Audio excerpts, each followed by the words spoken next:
الحمد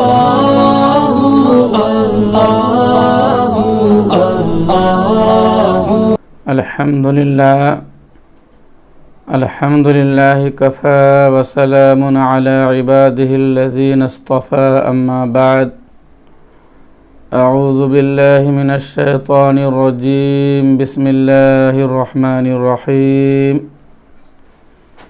يا أيها الناس اتقوا ربكم الذي خلقكم من نفس واحدة وخلق منها زوجها وبث منهما رجالا كثيرا ونساء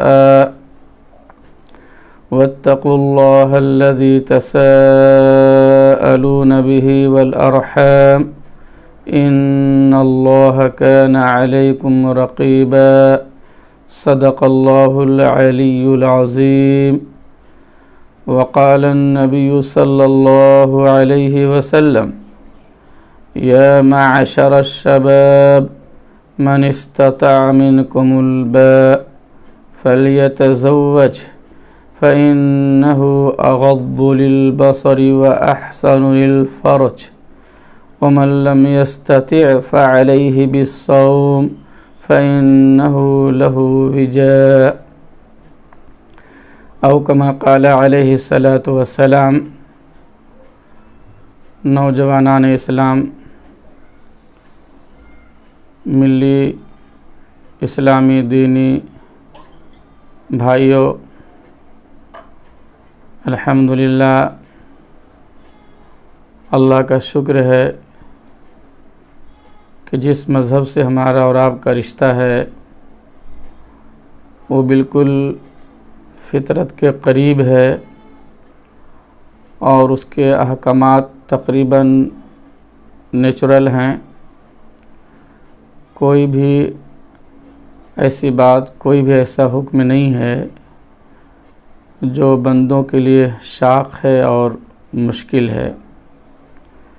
بندہ چاہے اس کو مشکل بنا دیا ہو یہ اور بات ہے، لیکن معبود نے بہت ہی آسان مذہب، بہت ہی سہل دین دیا ہے، تو اس آسانی سے اور سہولت سے فائدہ اٹھانا چاہیے۔ ابھی جیسے کہ لاک ڈاؤن ہے، کورونا وائرس کا ماحول بنا ہوا ہے، اللہ ہم سب کی حفاظت فرمائے۔ یہ مرض آیا ایک عذاب ہے یا انسانی حرفت ہے، کچھ بھی کہا نہیں جا سکتا ہے۔ جو بھی ہے بہرحال اس کو اللہ کا عذاب ہی سمجھا جائے، اور اللہ تعالیٰ ہی کے حکم سے عذاب دفع ہوگا۔ ہم اور آپ اس کے لیے کوشش کریں اور دعائیں کریں۔ ابھی ساتھ ساتھ بہت سارے مسائل سامنے آتے ہیں۔ لاک ڈاؤن کی وجہ سے بہت سارے امور اور بہت سارے کام کاج جو ہے ٹھپ پڑے ہوئے ہیں، اسی میں شادی بیاہ کا مسئلہ بھی اٹکا ہوا ہے۔ عقد مسنونہ جیسا عمل جو ہے رکا ہوا ہے، ٹھہرا ہوا ہے۔ لوگ اس انتظار میں ہیں کہ یہ لاک ڈاؤن ٹوٹے اور پھر شادیات اور تقریبات کو بروئے لایا جائے۔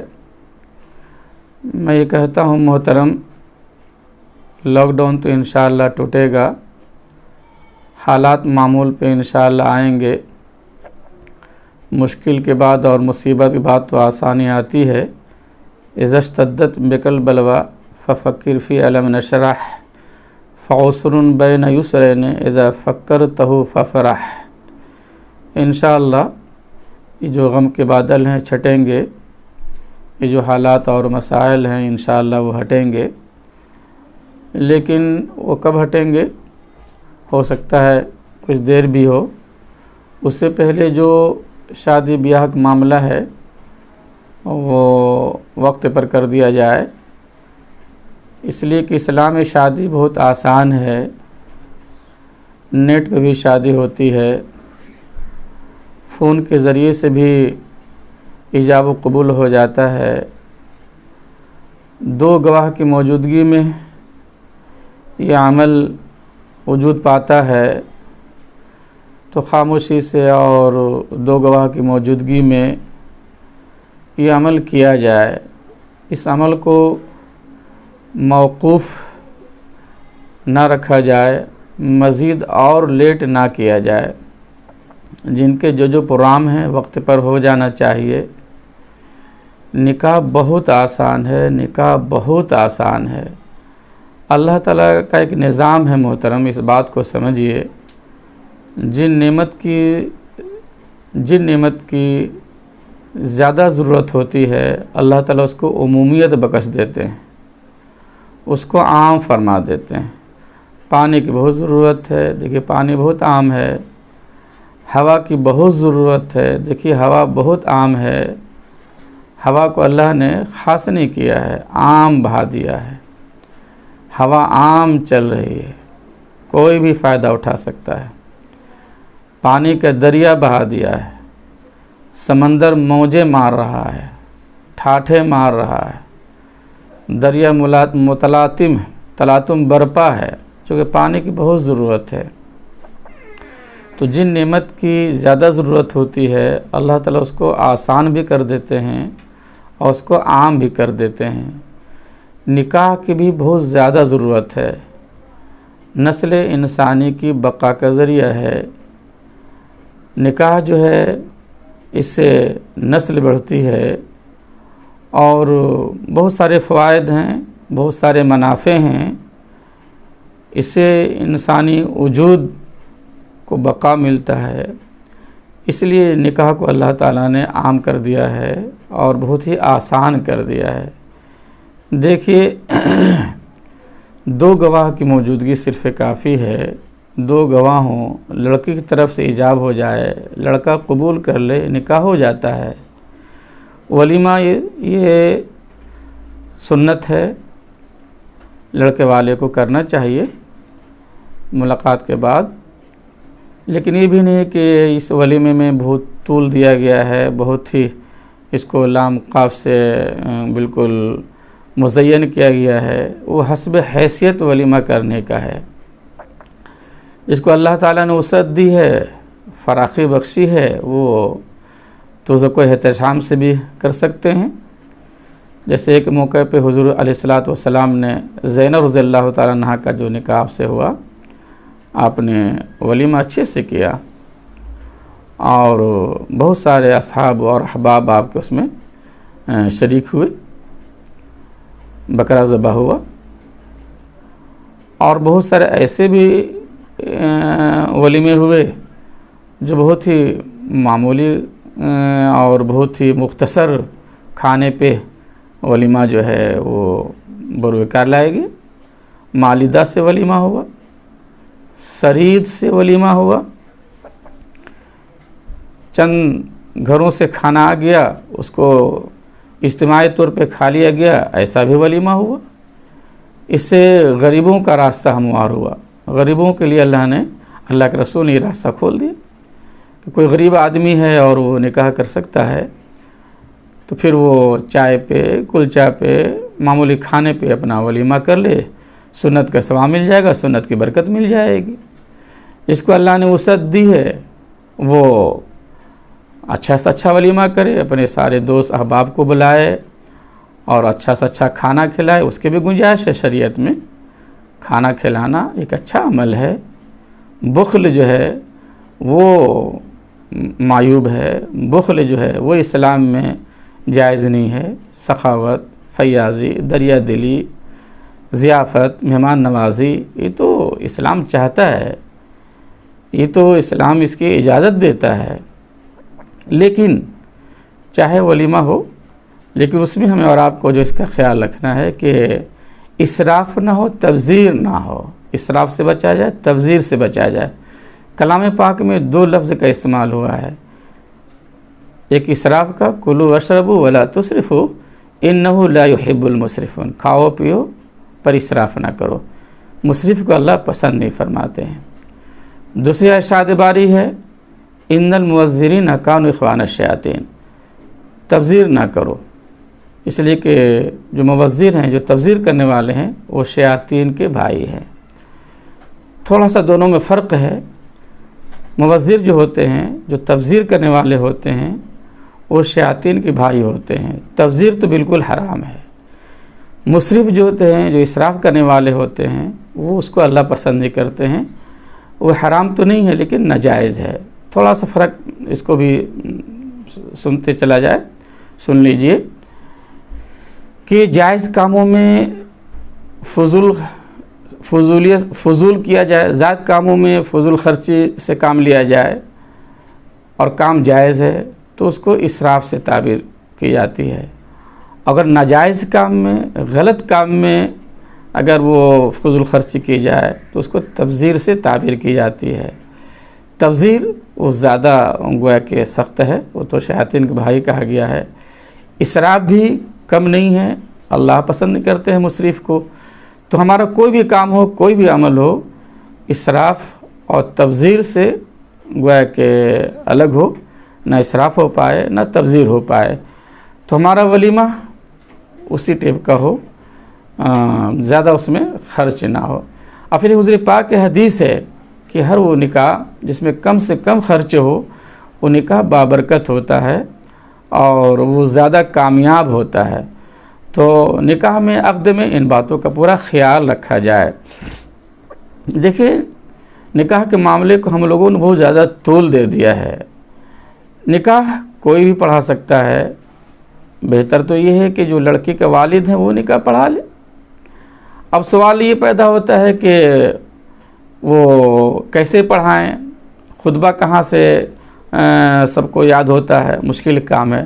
یہ کیسے پڑھائے خاص بات نہیں ہے، کوئی ضروری نہیں ہے کہ اس میں جو ہے بہت لام قاف جوڑا جائے اور بہت سارے لفظوں کو اس کے ساتھ مختص کیا جائے جیسے عام طور سے نکاح ہوتا ہے۔ تو بھائی ٹھیک ہے، جو علماء ہیں اور جو ادیب حضرات ہیں وہ اپنے ادب کے انداز میں جو الفاظ استعمال کرتے ہیں وہ ٹھیک ان کے لیے روا ہے، وہ کریں، وہ کہ تمام حضرات کے روبرو بھری محفل میں، بھرے مجمع میں، باوکالت خود اور مہر نکاح اتنا، اور پھر یہ ہے کہ اسی کا راج الوقت علاوہ نا نفقہ، بہت سارے الفاظ لوگ بولتے ہیں۔ ٹھیک، وہ بولیں، بولنا کوئی منع نہیں ہے، کوئی گناہ نہیں ہے، لیکن اگر ان لفظوں کو استعمال نہ کیا جائے، یہ بھاری بھرکم الفاظ نہ بولے جائیں، سادے انداز میں اور سادے لفظ میں اگر یہ کہہ دیا جائے، لڑکی کا باپ کہہ دے کہ بھائی میں نے اپنی بیٹی کو تمہارے نکاح میں دیا، لڑکا کہہ دے میں نے قبول کیا، تو نکاح ہو گیا، نکاح ہو گیا۔ خطبہ کا رہا تعلق، تو خطبہ تو بھائی اگر پڑھنے پہ قادر ہیں، کلام پاک کی کوئی آیت پڑھ لیجئے، حدیث ایک آگے یاد ہو تو وہ پڑھ لیجئے، نکاح خطبہ ہو جائے گا۔ نہیں یاد ہے، اگر خطبہ نہیں بھی پڑھتے ہیں تب بھی نکاح ہو جائے گا۔ صرف جمعہ کا خطبہ ایسا ہے جو جمعہ کے لیے بالکل واجب ہے، جمعہ کے لیے واجب ہے۔ جمعہ کا خطبہ جو جمعہ سے جو پہلے ہوتا ہے وہ تو گویا کہ فرضیت میں داخل ہے وہ خطبہ۔ عیدین کے جو خطبے ہوتے ہیں جو نماز کے بعد پڑھے جاتے ہیں وہ واجب نہیں ہے، مستحب ہے، مسنون ہے۔ اگر پڑھ لیا تو بہت اچھی بات ہے، سنت کا ثواب ملے گا، برکت ملے گی۔ نہیں خطبہ پڑھا گیا، عید کی نماز ادا ہو جائے گی۔ اسی طریقے سے نکاح کا جو خطبہ ہے یہ واجب فرض نہیں ہے جو ایجاب و قبول سے، بلکہ قبول سے پہلے پڑھا جاتا ہے۔ پڑھ لیا فبیہا ثواب ملے گا، برکت ملے گی، سنت کا ثواب ملے گا۔ اگر نہیں پڑھا گیا تو ایسا نہیں کہ صحت نکاح جو ہے اس پر کسی طرح کا اثر پڑے گا یا صحت نکاح متاثر ہو جائے گی، نہیں، انشاءاللہ نکاح ہو جائے گا۔ تو میرے محترم بزرگ دوستوں، میں عرض کر رہا ہوں کہ نکاح اتنا آسان ہے، 2 لفظ بولنا ہے، 2 بول بولنا ہے، آپ کا نکاح ہو جاتا ہے۔ ایجاب و قبول ہی تو مین ہے، اور 2 گواہ کی موجودگی اور ایجاب و قبول یہی تو اہم ہے۔ ولیمہ ہے وہ بعد کا ہے، نکاح ہونے کے بعد یہ عمل ہوتا ہے۔ اس سے پہلے جو لوگ کرتے ہیں بہت ساری جو ہے رسومات اور بدعات اور خرافات لغویات جو لوگوں نے جوڑ دیا ہے، یہ اپنی طرف سے ہم لوگوں نے اس میں جوڑ کے اس کو نکاح کو بالکل کہہ لیجئے کہ معمہ بنا دیا ہے، سنت سے بہت دور کر دیا ہے، بہت دور کر دیا ہے۔ پتہ نہیں صحابہ کرام اگر ہمارے نکاح کو دیکھ لیں، جو ہمارے یہاں جو رسم و رواج ہوتا ہے، تو پتہ نہیں کیا وہ اس نکاح کو کہیں گے اور ہمیں اور آپ کو وہ کیا سمجھیں گے۔ اس لیے ہم لوگوں نے کچھ زیادہ ہی سے بڑھا چڑھا دیا ہے. ہماری کوشش یہ ہو کہ سنت کو بالکل فروغ دیا جائے، سنت کی تبلیغ کی جائے، سنت کا رواج دیا جائے، اور بدعت کو، خرافات کو سارے جو ہے عمل سے اور سارے کاموں سے نکالا جائے، گھر سے اس کو بائیکاٹ کیا جائے. رسم و رواج کا جو جگہ بنا لیا ہے وہ ہمارے گھر میں اس کا کوئی ضرورت نہیں ہے. رسم و رواج، بدعت، خرافات، لغویات، جو فضولیات جو ہے وہ سب کو نکالا جائے، سنت کو جگہ دیا جائے، سنت کو مقام دیا جائے، سنت کا اہتمام کیا جائے، سنت کا استقبال کیا جائے، سنت کو فوقیت دی جائے، سنت سے محبت کی جائے، سنت سے پیار کیا جائے، سنت سے پیار کیا جائے. سنت اور بدعت میں بہت دور کا گویا کہ ایک طرح کا رشتہ، جہاں سنت ہوتی وہاں بدعت نہیں، جہاں بدعت ہوتی وہاں سنت. سنت آئے گی تو بدعت اپنے آپ بھاگ جائے گی. اس لیے محترم بزرگ دوستو، سنتوں کو فروغ بخشا جائے. نکاح میں خاص طور سے بہت ہندوانہ رسم و رواج جو جڑ پکڑ لیا ہے اس کو ختم کیا جائے، اس کی بے کنی کی جائے، اس کا قلع قمع کیا جائے، اور اس کے لیے مجاہدہ کیا جائے، محنتیں کی جائیں، اور تھوڑا مقابلہ ہو ماحول سے، تب یہ کام بنے گا. نکاح بہت آسان ہے، آسان کا کوئی بھی نکاح پڑھا سکتا ہے. اب دیکھ لیجئے بھائی، مدینہ شہر ہے، مدینہ شہر میں عبد الرحمن بن عوف رضی اللہ تعالیٰ عنہ نکاح کر لیتے ہیں. حضور پاک علیہ السلام کو نکاح پڑھانے کے لیے مدعو نہیں فرماتے ہیں. جب آپ ان کی خدمت میں جاتے ہیں، حضور پاک علیہ السلام جب استفسار فرماتے تب بتاتے کہ ہاں میں نے نکاح پڑھ لیا ہے، میں نے نکاح کر لیا ہے. اب اندازہ لگائی، کیا عبد الرحمن بن عوف رضی اللہ تعالیٰ عنہ کو حضور پاک سے محبت نہیں تھی؟ کیا حضور پاک کی برکت لینا پسند نہیں فرماتے تھے؟ نہیں، گویا کہ اس عمل سے دعوت دیا پوری دنیا کو کہ نکاح کو مشکل مت بنا دینا، کوئی بھی نکاح پڑھا سکتا ہے، اور کسی سے بھی نکاح پڑھا لو نکاح ہو جائے گا. حضور پاک مدینہ میں موجود ہیں، صحابہ کرام کی بڑی کم تعداد وہاں ہے، چند گھر پہ وہ مشتمل جو ہے وہ مدینہ ہے، بہت دور دراز بھی نہیں ہے، لیکن نکاح ہو گیا اور نکاح پڑھا بھی لیا. صرف حضور پاک علیہ السلام نے بھی کوئی شکایت نہیں فرمائی کہ مجھ سے کیوں نہیں نکاح پڑھایا بھائی، میرے ہوتے کون نکاح تمہارا پڑھا دیا، کس مولوی کی تیری جرت ہمت ہو گئی. یہ سب کو تو سوالات آئی نہیں سامنے، یہ سب کوئی حضور پاک نے کوئی اعتراض نہیں کیا، صرف ولیمے کی فرمائش فرمائی، اولیم ولو بشاتن، اولیم ولو بشاتن، بھائی ولیمہ کرو.